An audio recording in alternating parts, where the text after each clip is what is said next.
This rejection didn't stem from sheer stupidity. It came from a phenomenon known as the innovator's dilemma, where successful companies are structurally disincentivized from investing in new, less profitable ideas. From a purely traditional financial perspective, protecting the massive cash flows of physical stores and late fees seemed like the only logical, responsible decision for leadership. Why would a company intentionally cannibalize its own highly profitable business model to fund a speculative, low-margin online service? But this short-term financial logic blinded Blockbuster to a profound shift in consumer behavior and technological capabilities that was quietly accelerating. As broadband internet speed began to improve across America, the convenience of digital platforms started to outweigh the nostalgic charm of physical retail. Netflix, fueled by the sting of that boardroom rejection, went back to work, relentlessly optimizing its subscription model and building a deeply loyal customer base. By the time the calendar turned to 2004, Netflix had grown into a massive threat, amassing millions of subscribers and actively draining traffic away from physical rental stores. The invisible vulnerability had finally become visible, and the leadership at Blockbuster could no longer ignore the fire burning at their gates. It was during this period of crisis that John Antioco realized his historic mistake and decided to mount an incredibly aggressive, brilliant counterattack. This leads us to our second major turn, a massive reframe of the standard historical narrative that completely shatters the myth of Blockbuster's total passivity. Blockbuster did not simply sit still and watch the ship sink. Under Antioco's leadership, they actually launched an incredibly well-funded digital offensive. In 2004, the company rolled out Blockbuster Online, a direct clone of Netflix's mail order service that successfully leveraged their massive physical inventory to compete. To make their offering even more compelling, Antioco introduced a revolutionary strategy called Blockbuster Total Access, which allowed online subscribers to return their mail DVDs directly to a physical store and instantly trade them for a new movie on the spot for free. This hybrid break-and-click model was a stroke of absolute genius, offering a level of convenience and immediacy that Netflix's purely digital infrastructure could not possibly match. At the exact same time, Antioco made an even bolder, more painful decision to completely eliminate late fees across all physical Blockbuster stores, launching the massive "No More Late Fees" marketing campaign.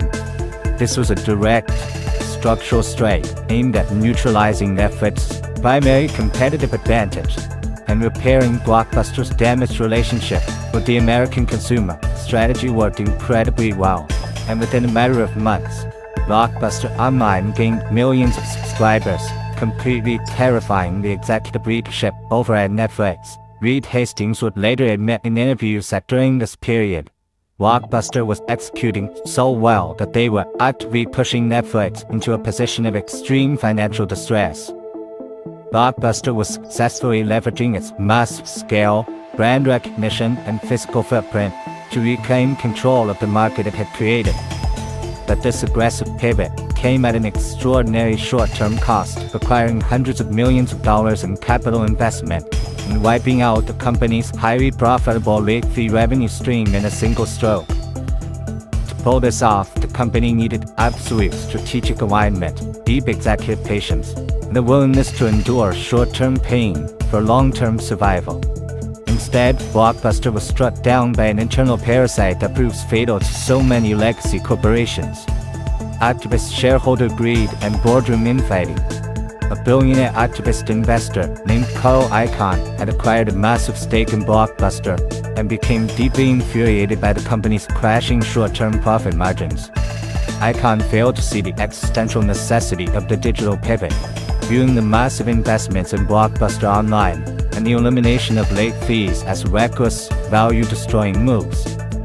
He launched a vicious, highly public proxy battle against John Antioco, rallying other short-term focused shareholders who demanded an immediate return to the highly profitable ways of the past. In 2007, at the absolute climax of his internal civil war, Carl Icahn successfully pushed John Antioco out of the company, replacing him with a new CEO named James Keyes. Keyes was a traditional retail executive who had previously run the convenience store chain 7-Eleven, and he brought a completely retrogressive philosophy back to the Blockbuster boardroom. He openly declared that Blockbuster's true value lay in its physical stores, famously dismissing Netflix as a passing fad that didn't even register on his radar as a serious competitor. In a series of disastrous, short-sighted decisions, Keyes immediately reversed Antioco's entire digital strategy to please short-term investors. He raised prices, rolled back Total Access program, dialed back funding for Blockbuster Online, and desperately tried to re-implement fees to boost quarterly earnings. It was an absolute corporate tragedy. Blockbuster had successfully engineered the vehicle to cross the digital chasm, only for a new driver to intentionally steer it off a cliff, save money on gas. By attempting to force consumers back into physical stores to collect short-term profits, Blockbuster permanently alienated its remaining customer base and completely surrendered the digital playing field. Netflix, suddenly freed from the immense pressure of Blockbuster counterattack, seized the moment, launched its revolutionary video streaming service, and left the rental giant permanently in the dust.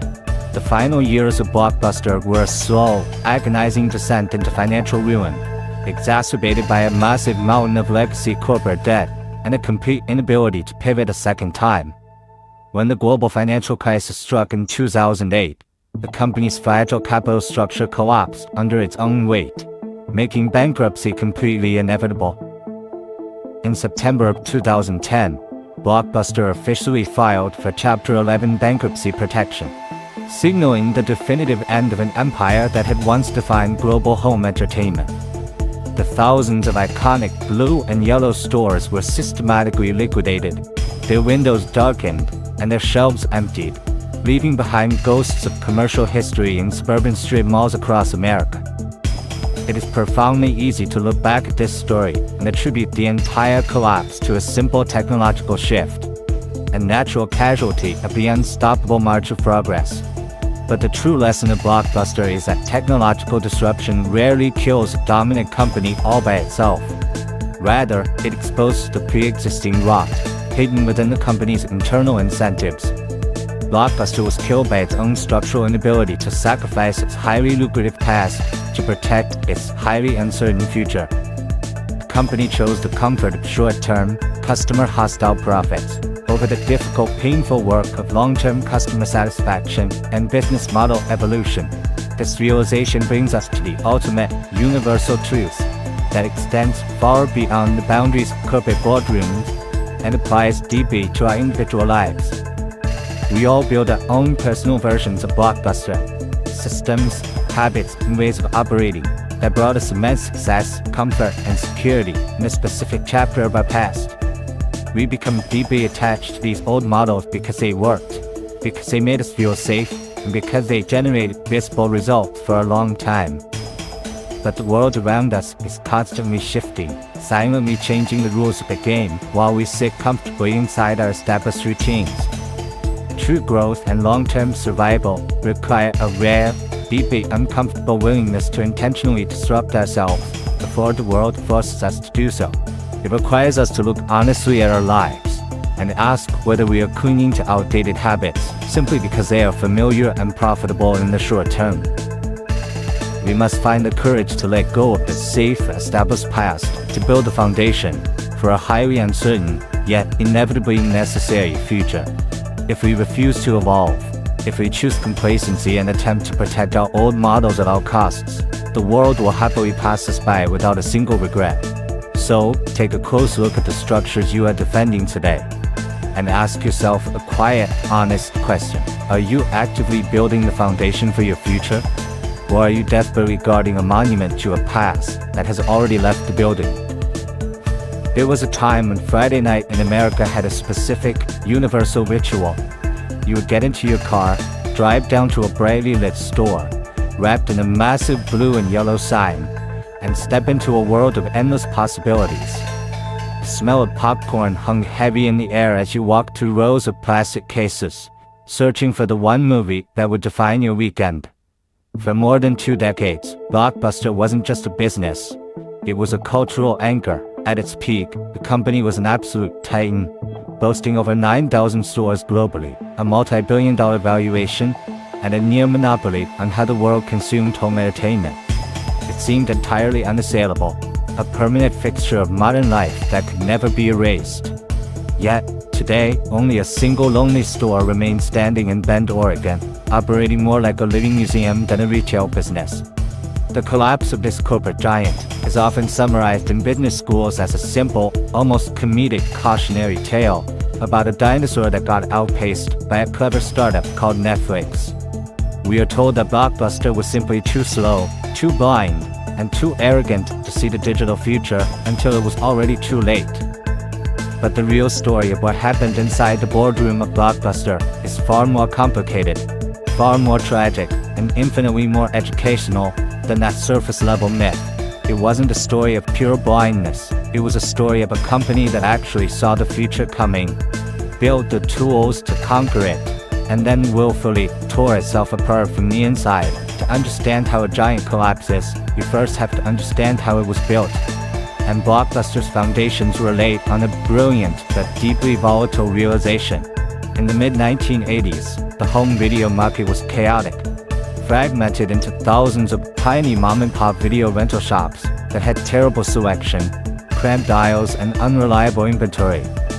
A man named David Cook saw an opportunity to bring corporate efficiency, massive scale, and a bright, family-friendly atmosphere to this Wild West industry.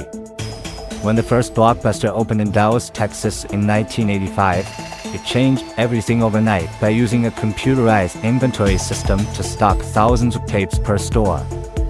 They ensured that when a major Hollywood movie came out on VHS, you could actually find a copy on the shelf, an operational miracle at the time. The business grew at a breathtaking pace, expanding through aggressive acquisitions and massive franchising networks that spread across the United States like wildfire. Within a decade, Blockbuster had become a household name, embedded so deeply in the American psyche that it felt like an essential public utility. But as the company ballooned into a multi-billion-dollar empire, its core business model quietly grew dependent on a financial mechanism that would ultimately become its greatest curse.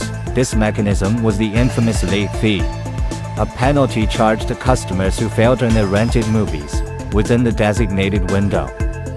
What started as a simple operational incentive to keep tapes circulating quickly transformed into a massive, highly lucrative revenue stream for the corporate front office.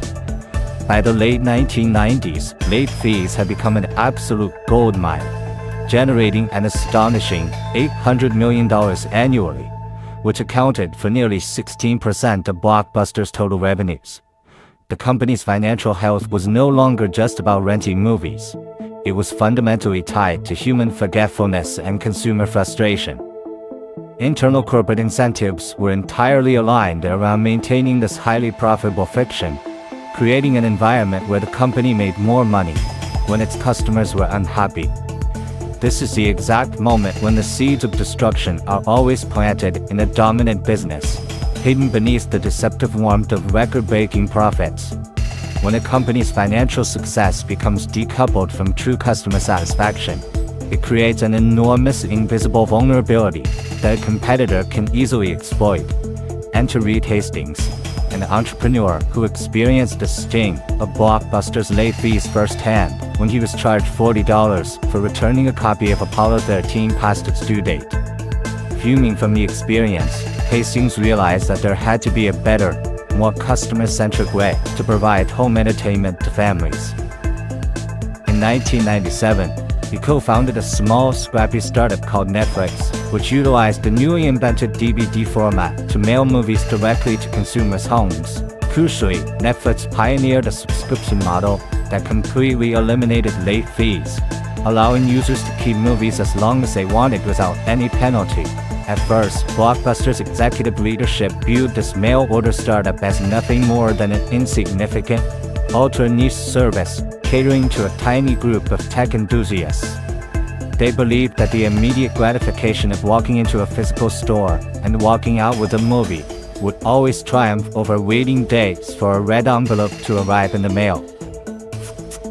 This brings us to the first major turning point in our story, a moment that has echoed through business history as one of the ultimate missed opportunities. In the year 2000, during the height of the dot-com crash, Netflix was struggling to achieve profitability and was burning through cash at an alarming rate.